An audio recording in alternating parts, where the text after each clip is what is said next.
And she's been actually a great mentor to me. And what I love about her is that she's bringing Latinas up, and like we get to pay it forward, and I get to pay it forward. She's introduced me to so many people, and she's like, I believe in you. I want to bring you up, and like, let's keep that cycle of uplifting each other. So.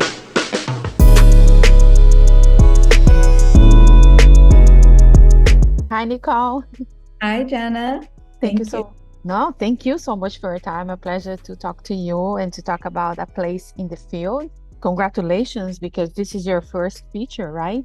Yeah, So, yeah, how excited are you to be like releasing to everybody now the movie?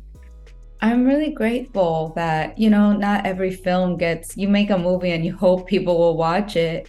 I'm really grateful that, the audience will get to see it, and especially veterans and families of veterans, because I think it's an important story that we should have conversations about. Yeah, when we read the script, like I know it's a veteran story and everything, but what got your attention on the characters and the story itself? It's no secret that I have a lot of my own history of trauma. And so for me, once I started having those conversations with the storytellers of like, okay, how do I relate to this story?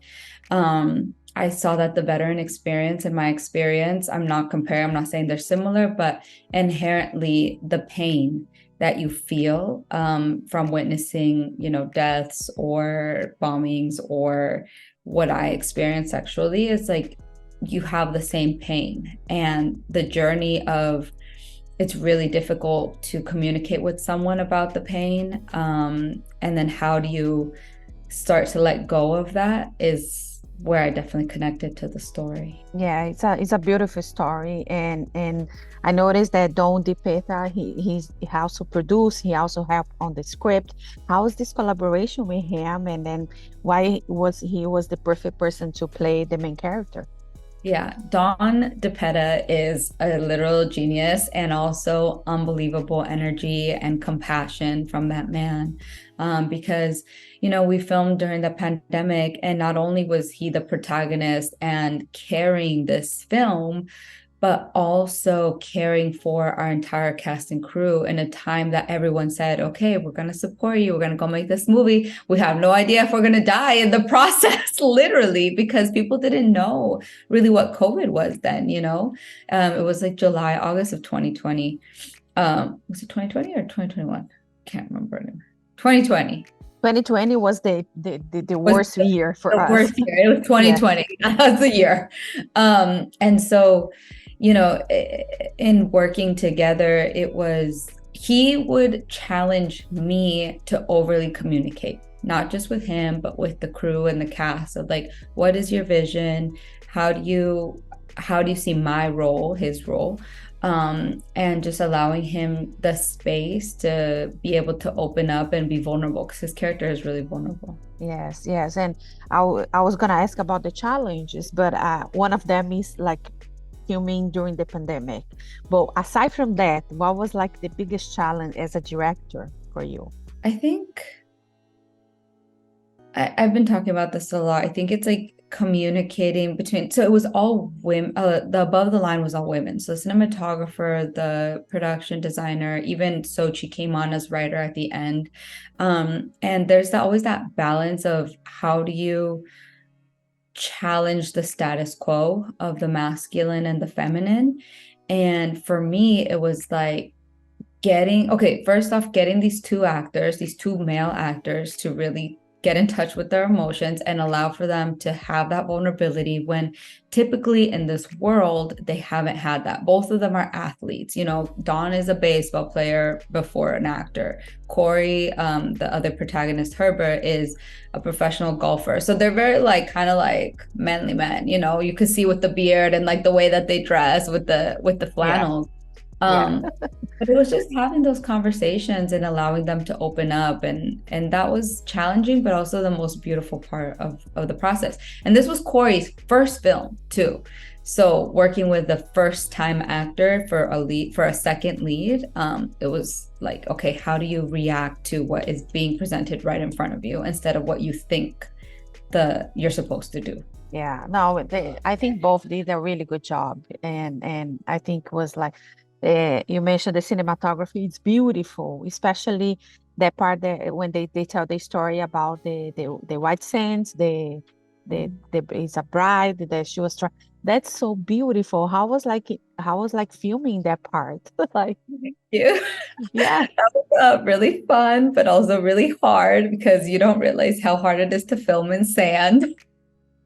And we had to carry, you saw it's all sand. It's all sand. So we had to carry all the equipment up. But oh, when the sun came down, when it was that perfect time in the evening, we were like, wow, this is unbelievable. no, Yeah. that's so beautiful, beautiful. You also have Michelle Prada in the cast. She's I always she's always do really good characters. How was like work with her and like this collaboration with her? Michelle Prada is a dream. She is a true movie star. She just she challenges you. She asks the questions. She is not afraid and she does not take any shit for the lack of words. Like, and that's what makes her so great to watch on screen because it's so truthful and honest. And she really wants to get to the truth of her characters. And ever since then, she was also in my thesis film, My Life Stopped at 15. And she's been actually a great mentor to me. And what I love about her is that she's bringing Latinas up and like we get to pay it forward and I get to pay it forward. She's introduced me to so many people and she's like, I believe in you. I want to bring you up and like let's keep that cycle of uplifting each other. So she's the love of my life. I love her so much. Yeah, she's really good. I love her. And also you also an actress, right? So how much that part of you help you direct a movie? You know what I mean? Being an actress I think you were an actress before being a director. So how that help you build that?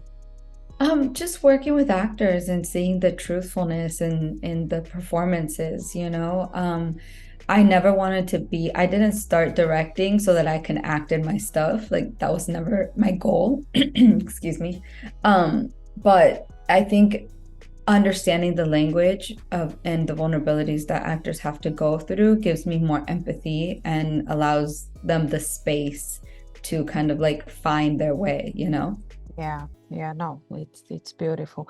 Also, looking at the Latinos years ago, and now we are seeing more representation in the front of the camera, behind the cameras. How much you see that change? You know, well, what do you think about that? Well, what we can do to change that as well? I think it's still a struggle. I think the most important thing is education and mentorship because I feel like, so I went to this one middle school when I needed a bunch of like teenage girls extras, you know, and I spoke to the principal. It was an all Mexican girls school or all Latina girls school. And I was like, hey, can I help your children so that they could be in my movie? And he was like, okay, what do you want to do? So I would talk to the girls and they were like, okay, I play guitar, I play piano. And I said, do you know that you could be a composer? Do you know all these different positions in film, which I didn't know. I didn't know I could be a director. I had no idea. And then once I got into the American Film Institute, that's when I discovered all of the roles. There's hundreds of roles in film and television and they're not being filled by Latinos. And it's like, you know, like the construction workers, I always say the construction workers that are outside of Home Depot, we could start a training program for them so that they could build sets. And, you know, like I know it's a different experience, but there's just so much opportunity that hasn't been tapped into yet. And that's like one of my passions is to help expand that for Latinos. That's amazing. Wow, that's great. I love that. So, Nicole, I just want to thank you so much for your time. A pleasure to meet you. A lot of success, and we should talk soon in the Thank you. next project. Thank you so much. Thank you, Jana. Bye. If you like this video, don't forget to comment, to like, and subscribe to our channel right here.